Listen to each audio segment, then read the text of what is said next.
ಅಪ್ರಾಪ್ತ ಮಗಳು ಮಧ್ಯರಾತ್ರಿ ಮನೆಗೆ ಬಂದ ಪ್ರೇಮಿ ಮತ್ತು ಅವನ ಸ್ನೇಹಿತರು. ಎಚ್ಚರವಾದ ತಾಯಿ ಬಳಿಕ ನಡೆದದ್ದು ಕ್ರೂರತೆಯ ಪರಮಾವಧಿ. ಬೆಂಗಳೂರಿನ ಉತ್ತರಹಳ್ಳಿಯಲ್ಲಿ ನಡೆದ ಈ ಘಟನೆ ಈಗ ನಗರವನ್ನೇ ನಡುಗಿಸಿದೆ. ಪ್ರೇಮದ ಹೆಸರಿನಲ್ಲಿ ತಾಯಿಯನ್ನೇ ಕೊಂದ ಮಗಳ ಈ ಕೃತ್ಯ ಎಲ್ಲರನ್ನ ಬೆಚ್ಚಿ ಬೀಳಿಸಿದೆ.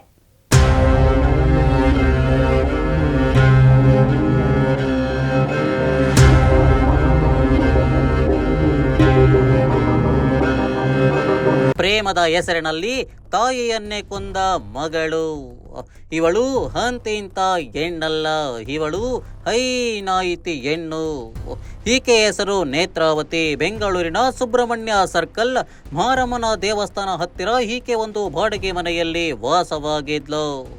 ಈಕೆ ಫೈನಾನ್ಸ್ ಕಂಪನಿ ಒಂದರಲ್ಲಿ ಹೆಲ್ಪರ್ ಆಗಿ ಕೆಲಸವನ್ನ ಮಾಡುತ್ತಿದ್ದಳು.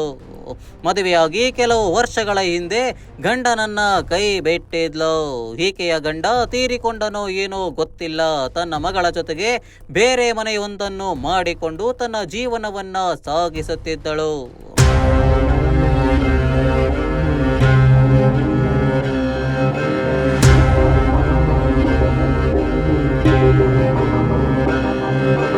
ಜೊತೆಗೆ ಮಗಳಿಗೆ ಉತ್ತಮ ವಿದ್ಯಾಭ್ಯಾಸ ಕೊಡಿಸಿ ಆಕೆಯ ಭವಿಷ್ಯವನ್ನ ಉಜ್ವಲವಾಗಿರಲಿ ಎಂದು ದೊಡ್ಡ ಕನಸನ್ನ ಕಂಡಿದ್ದಳು. ಆದರೆ ಈಕೆ ಜೀವನದಲ್ಲಿ ನಡೆದಿದ್ದೇ ಬೇರೆ. 34 ವರ್ಷದ ನೇತ್ರಾವತಿ ತಾಯಿ ಮನೆಗೆ ಮಲಗಿದ್ದಳು. ಅಪ್ರಾಪ್ತ ವಯಸ್ಸಿನ ಮಗಳು ತಾಯಿಯ ಕಣ್ಣಿನ ಮಣಿ.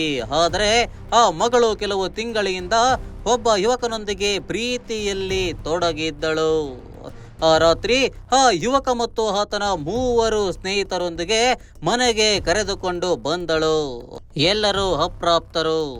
ಮಧ್ಯರಾತ್ರಿ ಅವರ ನಗುವು, ಮಾತುಗಳು ಮತ್ತು ನಡುರಾತ್ರಿಯ ಅಸಹಜ ಚಲನೆ ಇವುಗಳನ್ನೆಲ್ಲ ನೇತ್ರಾವತಿ ಕಣ್ಣಿಗೆ ಬಿದ್ದವು.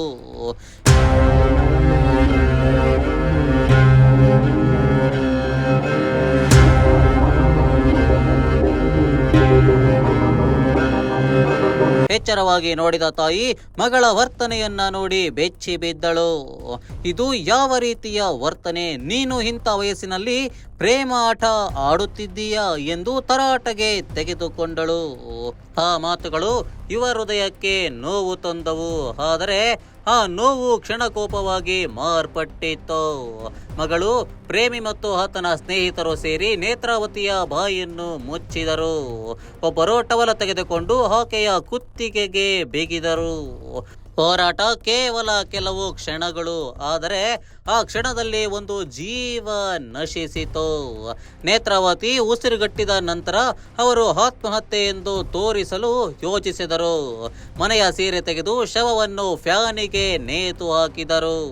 ಮನೆ ಲಾಕ್ ಮಾಡಿ ಪರಾರಿಯಾದರು. ಮುಂದಿನ ಬೆಳಗ್ಗೆ ನೇತ್ರಾವತಿಯ ಅಕ್ಕ ಕರೆ ಮಾಡಿದರು. ಪ್ರತಿಕ್ರಿಯೆ ಇರಲಿಲ್ಲ. ಸೋಮವಾರ ಮನೆಗೆ ಬಂದು ಕಿಟಕಿಯಿಂದ ನೋಡಿದಾಗ ನೇತ್ರಾವತಿ ನೇಣು ಬಿಗಿದ ಸ್ಥಿತಿಯಲ್ಲಿ ಕಾಣಿಸಿಕೊಂಡರು.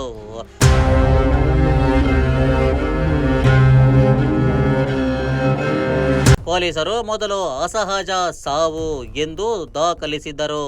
ಆದರೆ ಒಂದು ವಿಷಯ ಅನುಮಾನ ಹುಟ್ಟಿಸಿತು. ನೇತ್ರಾವತಿಯ ಮಗಳು ಶವ ಸಂಸ್ಕಾರಕ್ಕೂ ಬಂದಿರಲಿಲ್ಲ. ಮಗಳ ಕಾಣೆಯಾಗಿರುವ ಬಗ್ಗೆ ದೊಡ್ಡಮ್ಮ ದೂರು ನೀಡಿದರು. ಪೊಲೀಸರು ಹುಡುಕಾಟ ಆರಂಭಿಸಿದರು. ಕೊನೆಗೆ ಆಕೆಯ ಪ್ರೇಮಿ ವಶಕ್ಕೆ ಬಿದ್ದ. ವಿಚಾರಣೆ ವೇಳೆ ಬಾಯ್ಬಿಟ್ಟ ಸತ್ಯ ಎಲ್ಲರನ್ನೂ ನಡುಗಿಸಿತು.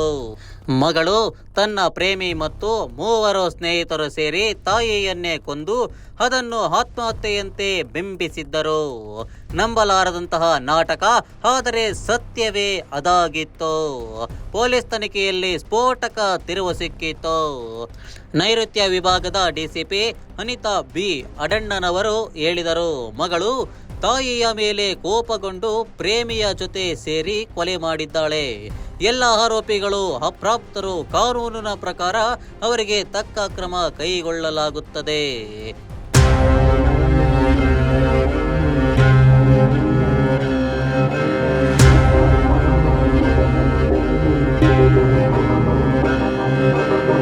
ತಾಯಿ ಎಂದರೆ ಪ್ರೀತಿ ಪ್ರೀತಿ ರಕ್ಷಣೆ ಬದುಕಿನ ನಿಲುವಂಗಡಿ. ಆದರೆ ಇಲ್ಲಿ ಪ್ರೀತಿ ಎಂಬ ಹೆಸರಿನಲ್ಲಿ ತಾಯಿಯನ್ನೇ ಕಳೆದುಕೊಂಡವಳು ಮಗಳು.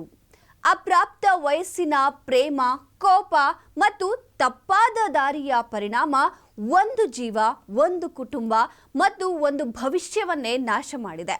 ಈ ಘಟನೆ ಕೇವಲ ಕ್ರೈಮ್ ಸ್ಟೋರಿ ಅಲ್ಲ, ಇದು ಎಚ್ಚರಿಕೆ. ಹೆತ್ತವರಿಗೆ ಮಕ್ಕಳಿಂದ ಹುಷಾರಾಗಿರಬೇಕಾದ ಪರಿಸ್ಥಿತಿ ನಿರ್ಮಾಣವಾಗಿದೆ.